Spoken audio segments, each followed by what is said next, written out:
الشيطان الرجيم بسم الله الرحمن الرحيم اقرأ باسم ربك الذي خلق الإنسان من علق اقرأ وربك الأكرم الذي علم بالقلم علم الإنسان ما لم يعلم صدق الله العلي العظيم.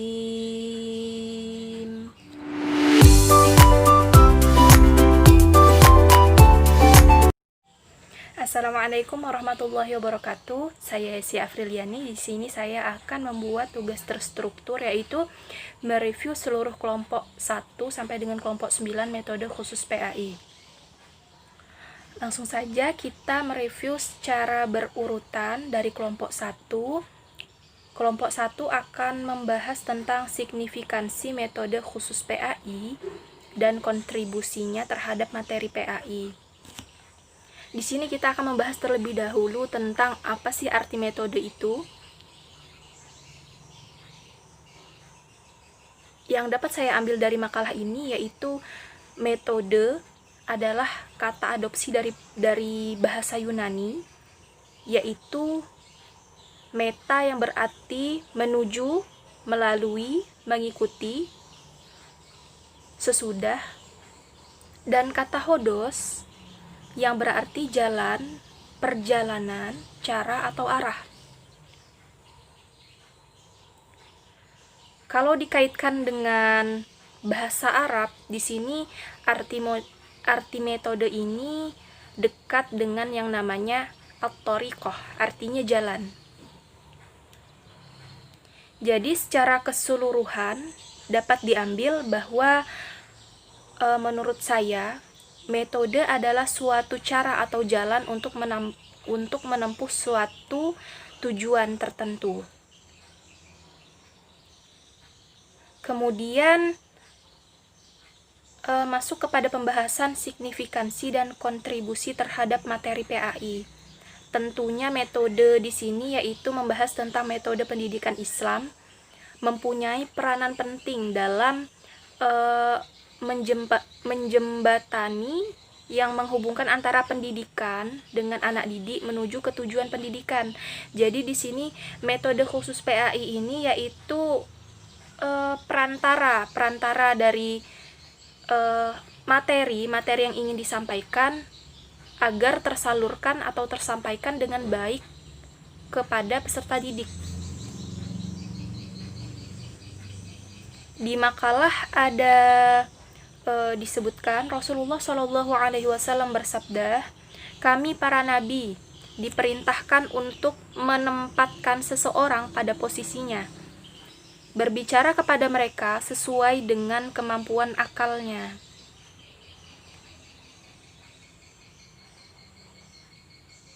Nah, dari hadis tersebut dapat saya simpulkan bahwa sebagai guru haruslah mendidik dengan ilmu yang benar-benar kita pahami, ilmu yang benar-benar yang akan kita sampaikan, kita harus memahami terlebih dahulu sesuai dengan tingkat pemahaman kita sendiri.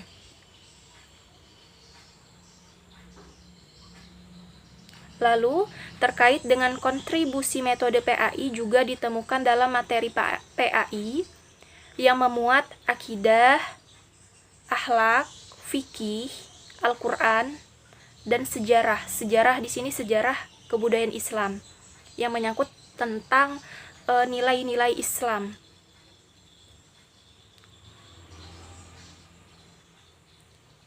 Di sini ada pendekatan dalam pendidikan Islam. Yang pertama ada pendekatan religius, kemudian ada pendekatan filosofis, pendekatan rasio atau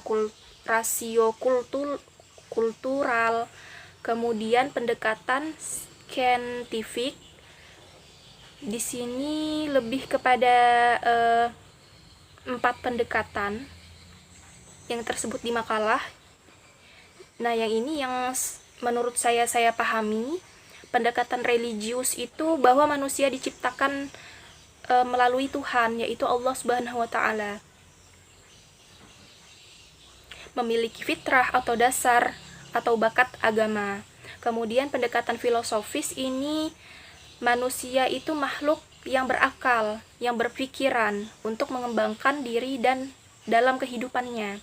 Kemudian pendekatan rasio kultural, yaitu bahwa manusia ini makhluk sosial atau makhluk yang bermasyarakat, makhluk yang mempunyai budaya, makhluk yang mempunyai seni. Itu menurut saya. Kemudian pendekatan scientific, bahwa manusia memiliki kemampuan kognitif dan afektif yang harus ditumbuh kembangkan. Jadi di sini dalam kurikulum 2013 maupun revisiannya di kurikulum 2016, saya pernah membaca di suatu artikel bahwa kurikulum tersebut memuat peserta didik harus menguasai kemampuan kognitif, afektif, dan psikomotorik. Di makalah juga ada beberapa disebutkan bahwa beberapa macam metode dalam pembelajaran PAI. Yang pertama ada metode ceramah, kemudian metode diskusi atau musyawarah, kemudian ada metode demonstrasi atau eksperimen, kemudian metode insersi atau sisipan, kemudian ada metode menyelubung atau wrapping method, kemudian ada metode inquiry.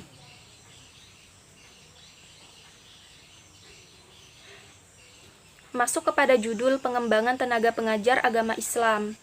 Jadi di sini keberhasilan suatu pembelajaran yaitu tergantung kepada pendidik yang mempunyai keahlian, kemampuan, keterampilan, dan pengetahuan. Keberhasilan tersebut juga dikarenakan seorang pendidik yang kreatif. Jadi dalam menyalurkan ilmu itu pendidik juga harus dituntut kreatif dalam memilah metode yang pas untuk digunakan dalam kelas agar materi yang ingin disampaikan itu membuat materi itu menarik, membuat tampilan gaya belajar menjadi tidak membosankan. Nah, seperti itu. Itulah pentingnya pendidik harus benar-benar mengerti macam-macam metode khusus PAI ini.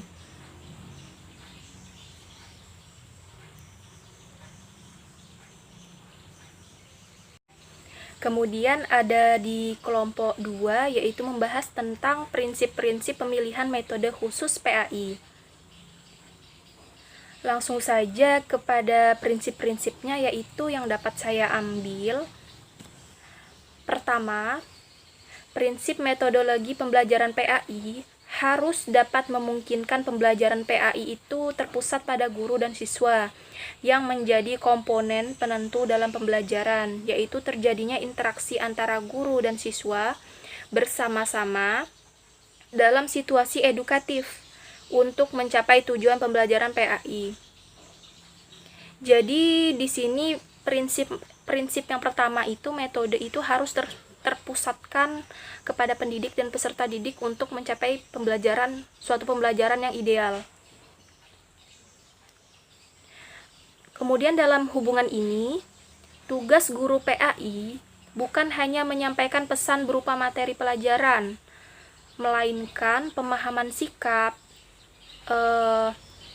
pembentukan moral, ada didikan adab di dalamnya. Kemudian dengan kata lain meliputi ranah kognitif, afektif, dan psikomotorik.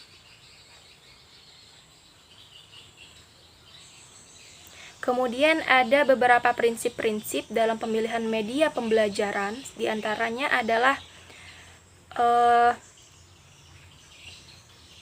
yang pertama, efektivitas media pembelajaran. Jadi kita harus menentukan atau memilah yang mana yang cocok media pembelajaran itu untuk kita terapkan di kelas. Terus kita uji, setelah kita menerapkan apakah efektif atau tidak. Kalaupun efektif, bisa dikembangkan lagi. Kalaupun kurang efektif, bisa kita ganti dengan media pembelajaran yang lainnya. Kemudian ada taraf berpikir siswa. Jadi kita harus mencocokkan antara media pembelajaran ataupun metode pembelajaran dengan taraf pikir siswa kita agar mereka mudah memahaminya. Yang selanjutnya ada interaktivitas media pembelajaran. Jadi adanya interaktif, adanya komunikasi antara media, antara metode dengan pendidik maupun peserta didik agar materi yang ingin disampaikan itu tersalurkan dengan baik. Kemudian ada minat siswa terhadap media pembelajaran. Jadi dalam memilih atau prinsip dalam pemilihan media pembelajaran ini harus kita kaitkan dengan minat siswa terhadap media tersebut. Jika siswa yang banyak berminat di media A, maka ya bisa digunakan media A tersebut. Kemudian jika siswa tidak bisa menggunakan media yang A, nah kita bisa beralih kepada media yang B. Nah, seperti itu. Kemudian ada kemampuan guru menggunakan media pembelajaran. Nah, di sini sangatlah penting bahwa kan lucu ya kalau guru menggunakan media pembelajaran yang A tetapi dia tidak mengerti media pembelajaran tersebut. Nah, itu sangat lucu sekali bagi saya. Jadi guru harus mengerti, harus paham dengan media yang ingin ia terapkan di kelas. Kemudian prinsip yang terakhir itu ada alokasi waktu. Jadi dalam menentukan metode pembelajaran, menentukan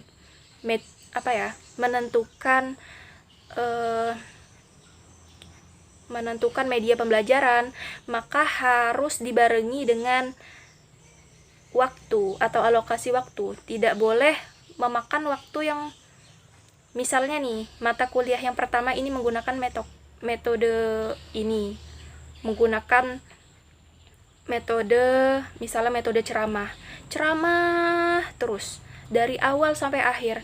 Nah, metode tersebut juga harus mencocokkan waktu. Jangan sampai metode tersebut memakan waktu di jam mata kuliah selanjutnya. Jadi seperti itu, harus mencocokkan, mengira-ngira, ada alokasi waktunya. Jadi tidak sembarangan dalam pemilihan metode maupun media pembelajaran tersebut ya. Kemudian untuk kelompok selanjutnya, kelompok 3 membahas tentang penerapan metode pada materi pendidikan agama Islam. Langsung saja kepada review yang saya pahami, bahwa di sini ada pengertian urgensi penerapan metode khusus PAI. Kata urgensi itu menurut saya yaitu cara atau strategi dalam interaksi pendidik maupun peserta didik dan sumber belajar dalam suatu lingkungan belajar.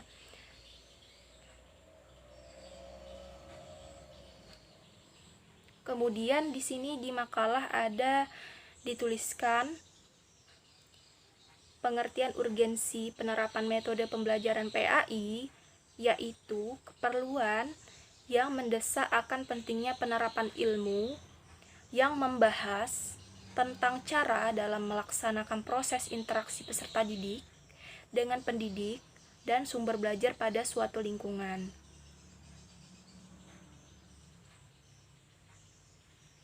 Adapun di sini ada beberapa urgensi dari penerapan metodologi pembelajaran pendidikan agama Islam, yaitu yang pertama ada agar seseorang guru dapat menyampaikan materi dengan baik, mudah dipahami oleh siswa, dan siswa tidak jenuh dalam kegiatan proses belajar mengajar. Jadi urgensinya yang pertama yaitu guru harus menyampaikan materi dengan baik. Jangan asal-asalan, kemudian guru juga harus memahami materi tersebut. Kemudian yang kedua, dengan adanya berbagai macam metode pembelajaran PAI, maka guru dapat menggunakan metode tertentu yang lebih tepat sesuai dengan kondisi kelas, sehingga proses pembelajaran lebih mudah dilakukan. Jadi di kelompok sebelumnya juga saya sudah menjelaskan bahwa guru itu harus pintar-pintar mencocokkan metode dengan lingkungan kelas, metode itu dengan karakteristik siswa, metode itu dengan gaya belajar siswa. Kemudian, mendidik dapat lebih menekankan pada segi tujuan afektif dibanding dengan tujuan kognitif, dan menjadikan peranan guru agama lebih bersifat mendidik daripada mengajar. Jadi di sini perbedaan guru umum dengan guru agama yang menurut saya sangatlah berbeda. Kalau guru agama itu lebih kepada mendidik akhlak, mendidik adab. Tidak hanya mengajar, tetapi di situ plusnya guru agama atau guru yang mengajar pendidikan agama Islam. Seperti itu. Lain halnya dengan guru umum. Guru umum itu sesuai artikel yang saya baca, pernah saya baca bahwa guru umum hanya banyak mengajarkan pengetahuan yang bersifat kognitif atau ya ilmu-ilmu umum lah, seperti itu. Kemudian urgensi yang selanjutnya, mempermudah pendidik dalam mentransfer pengetahuan agama sekaligus menumbuhkan komitmen pada siswa untuk mengamalkannya serta menghindari kesalahpahaman dalam memahami Islam. Nah, di sini urgensinya itu bahwa metode ini memudahkan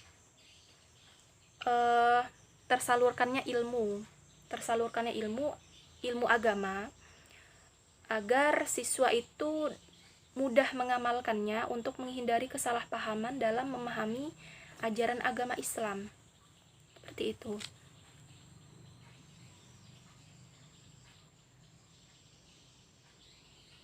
Di sini di dalam makalah ada, tapi tidak saya review lengkap karena begitu panjang. Penerapan metode pembelajaran PAI di sekolah umum. Jadi di sini ada di sekolah SD, dengan salah satunya di sini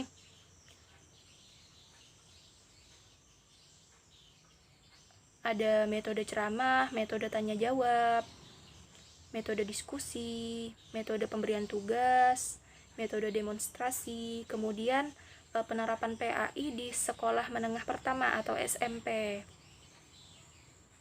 Di sini ada untuk karakteristik anak usia sekolah menengah pertama atau SMP, yaitu model pembelajaran langsung atau direct instruction. Kemudian model pembelajaran kooperatif. Nah, untuk sekolah menengah atas atau SMA, pada umumnya dikenal jenis bahan dan jenis belajar yang sesuai dengannya. Di sini ada bahan yang memerlukan pengamatan, kemudian bahan yang memerlukan keterampilan atau gerakan tertentu.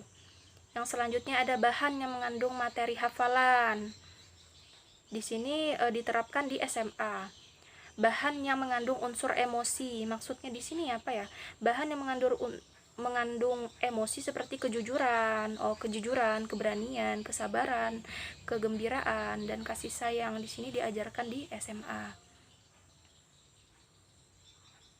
Kemudian ada penerapan metode pembelajaran PAI di pondok pesantren. Metode yang bersifat tradisional atau salaf, kemudian metode pembelajaran modern atau tajdid, pembaharuan, seperti itu. Di sini ada metode sorogan, ada metode wetonan, metode hafalan, kemudian ada metode muhawarah, ada metode mudzakarah, metode pengajian pasaran, dan metode rihlah ilmiah. Kemudian di makalah ini sangat lengkap menurut saya. Di sini ada penerapan metode pembelajaran PAI di sekolah luar biasa atau SLB. Di sini ada pendidikan bagi anak tunagrahita. Ruang lingkupnya sama seperti ada ruang lingkup materi PAI yang pada umumnya itu Al-Quran dan hadis, akidah akhlak, kemudian fikih, dan sejarah kebudayaan Islam.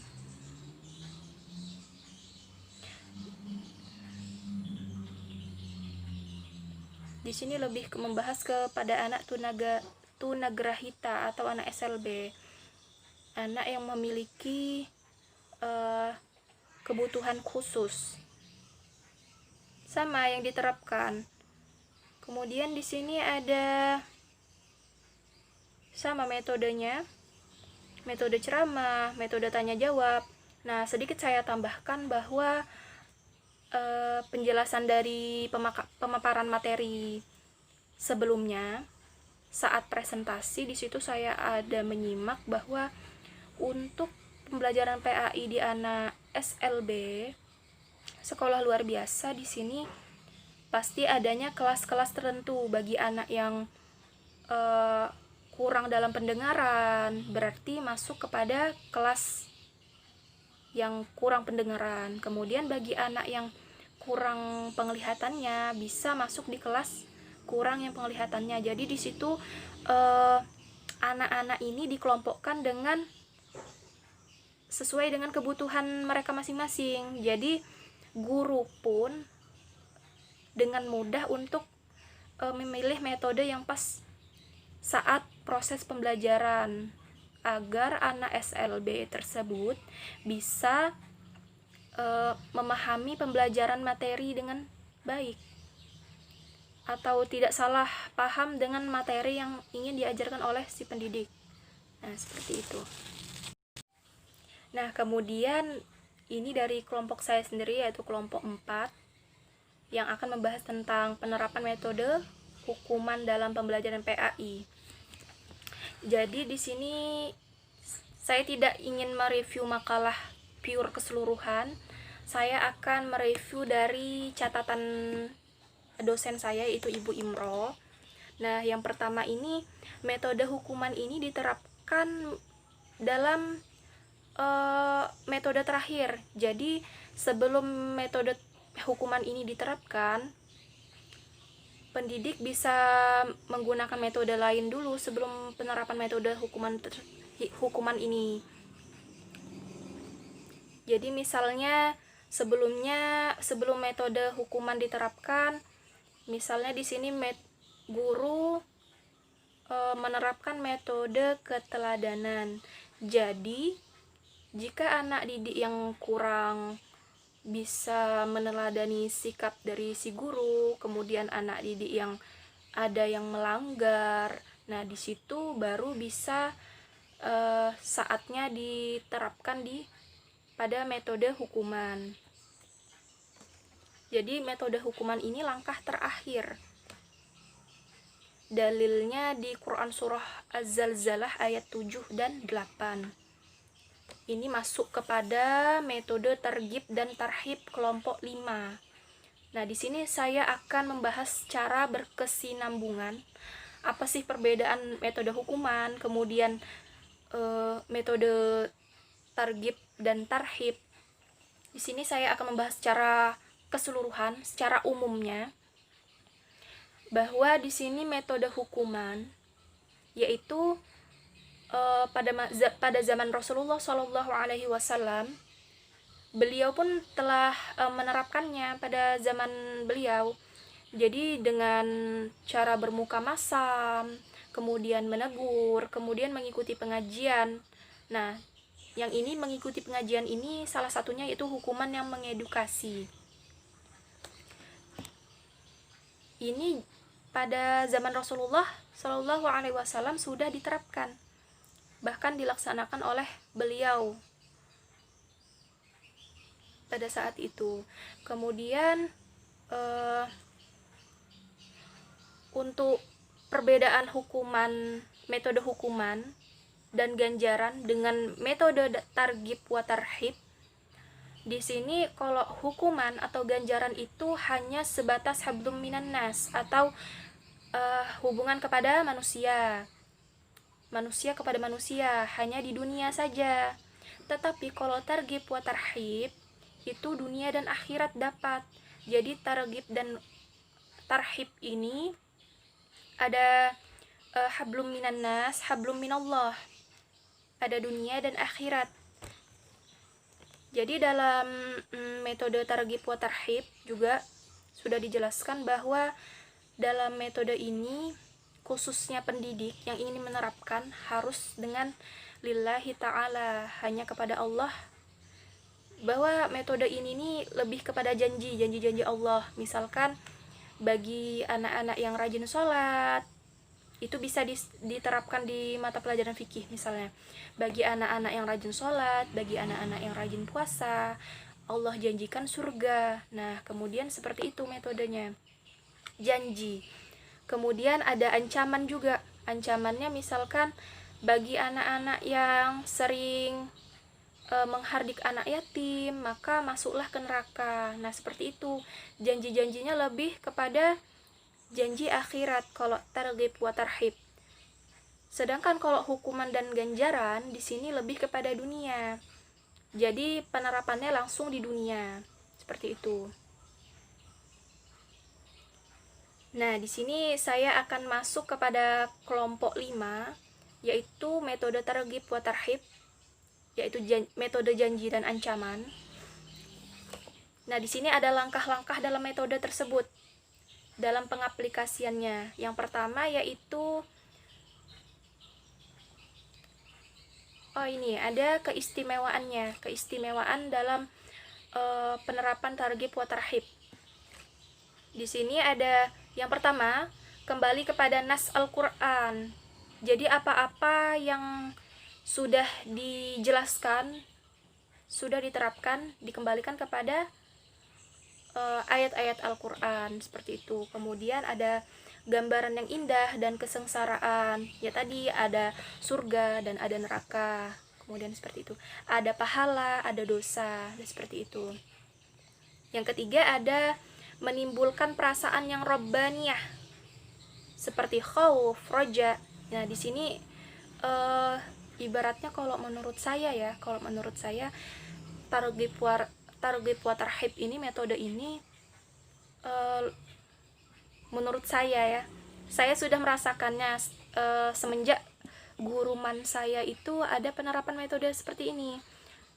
Jadi membuat saya tuh kayak hati saya tuh sejuk, kemudian selalu ingat kepada Allah, selalu kayak hijrah lah ibaratnya, hijrah dari masa lalu ke masa sekarang.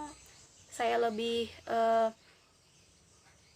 takut kalau melakukan ini, takut ada dosa, kayak gitu, lebih berhati-hati dalam mengerjakan suatu perkara, seperti itu. Nah, di sini tadi menimbulkan perasaan yang robbaniyah, yaitu pada akhirnya itu muncullah rasa khusyuk dalam perbuatan, khusyuk dalam ibadah, khusyuk dalam mengingat Allah, khusyuk dalam berpuasa, seperti itu, khusyuk dalam pembelajaran, khusyuk dalam khusyuk dalam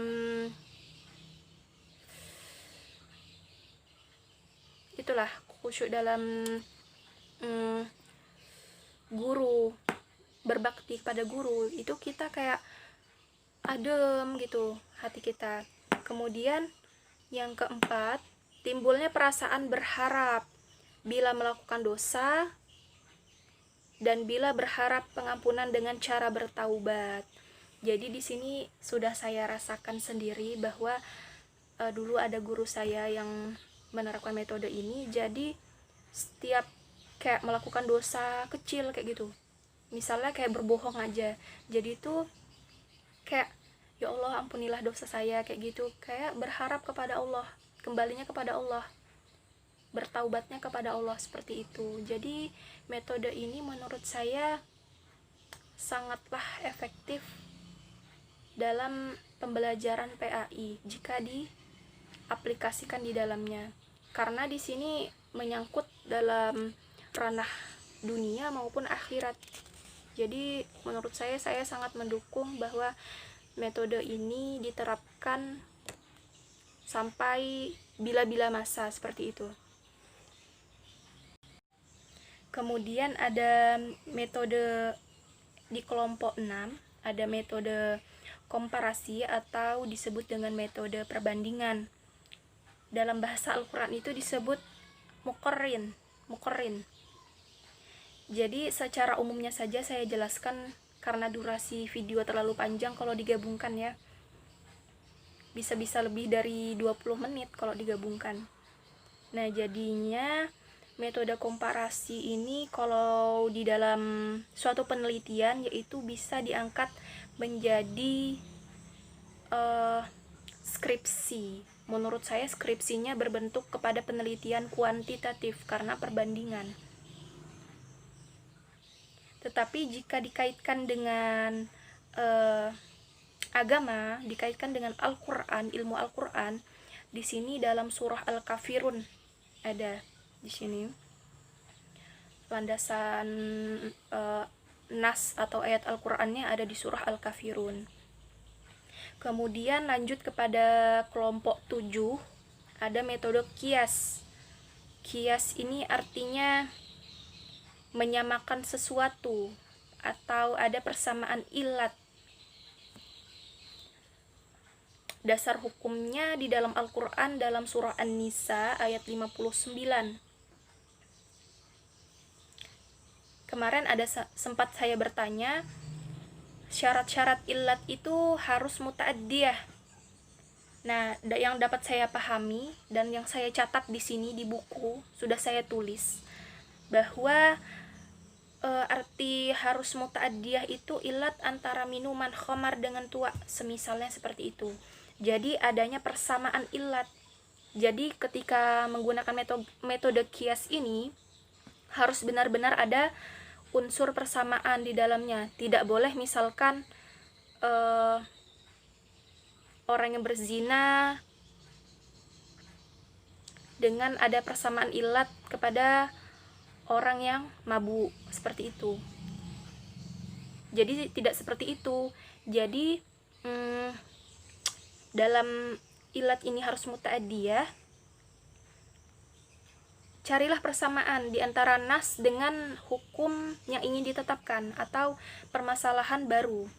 Misalkan ilat antara minuman khamar itu kan sudah ada nasnya di dalam Al-Quran, surah yang tentang minuman khamar yang memabukkan. Jika permasalahan sekarang kan itu kan orang bertanya-tanya tentang hukum tua. Nah, jadi ini bisa kita pakai metode kias. Jadi menyamakan tua itu dengan hukum minuman khamar. Seperti itu. Kemudian ada kelompok 8, penerapan metode khusus PAI dengan alat peraga. Jadi di sini sudah kita bisa mengerti dari namanya saja sudah alat peraga. Sudah saya catat apa sih bedanya media dengan alat peraga itu. Media itu ada alat lagi untuk mendapatkan hasil. Misalkan kita memakai media komputer. Nah, jadi dalam media komputer ini harus ada alat lagi untuk menyampaikan materi itu. Alatnya ya seperti LCD proyektor, kemudian dan lain sebagainya. Nah, seperti itu. Kalau alat peraga, alat sekali pakai tanpa bantuan apapun. Jadi misalkan di sini dalam pembelajaran PAI misalkan, maka menggunakan alat peraga seperti petunjuk dalam membaca Al-Quran, kemudian spidol untuk papan tulis. Nah, seperti itu. Itu menurut saya adalah alat peraga. Kemudian di kelompok 9, kelompok terakhir ini membahas tentang evaluasi pendidikan agama Islam dalam pembelajaran. Jadi di sini secara umum saya dapat mereview keseluruhan makalah ini, yakni makna evaluasi itu berarti penilaian.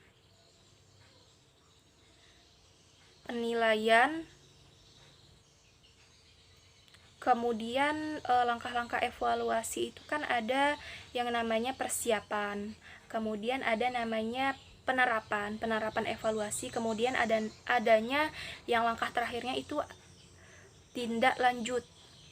Jadi ada 3. Yang pertama itu persiapan evaluasi, kemudian ada kegiatan evaluasinya itu sendiri, kemudian setelah mengevaluasi kita mengadakan namanya tindak lanjut setelah evaluasi.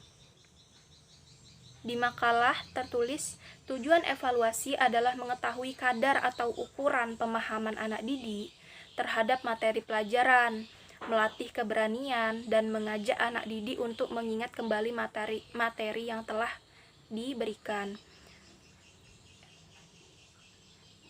Kemudian ada fungsi evaluasi, yaitu membantu anak didik agar ia dapat mengubah atau mengembangkan tingkah lakunya secara sadar, serta memberikan bantuan kepadanya cara meraih suatu kepuasan bila berbuat sebagaimana mestinya.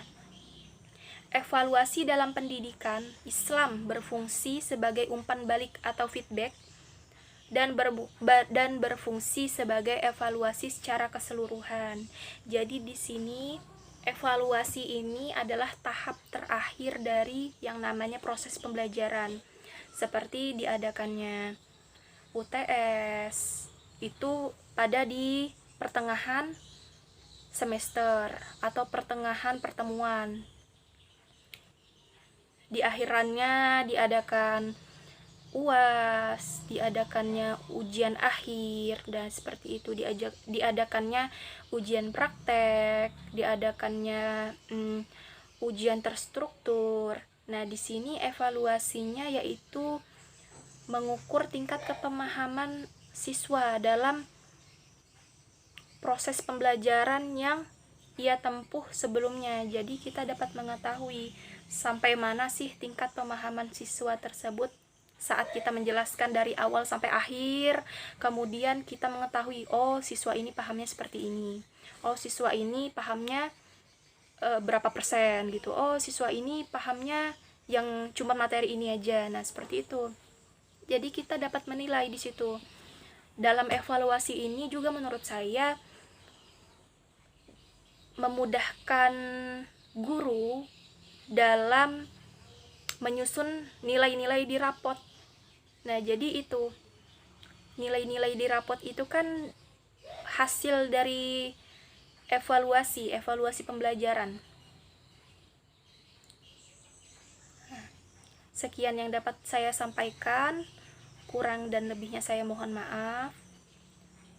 Saya berterima kasih sangat kepada Ibu pengampu dosen, Ibu dosen, Ibu Imro'atul Musfiroh, telah mengajarkan saya dari semester sekarang ini, dari awal pertemuan sampai akhir pertemuan. Saya minta maaf, minta ridhonya, minta reda, ibaratnya minta reda. Semoga ilmu yang Ibu ajarkan kepada kami semua bermanfaat. Di sini saya meminta maaf, kurang dan lebihnya saya mohon maaf dalam pembelajaran, ketika pembelajaran maupun dalam video ini. Terima kasih banyak Ibu. Semoga sehat selalu, lancar segala urusan Ibu. Saya akhiri, akhirul kalam. Assalamualaikum warahmatullahi wabarakatuh.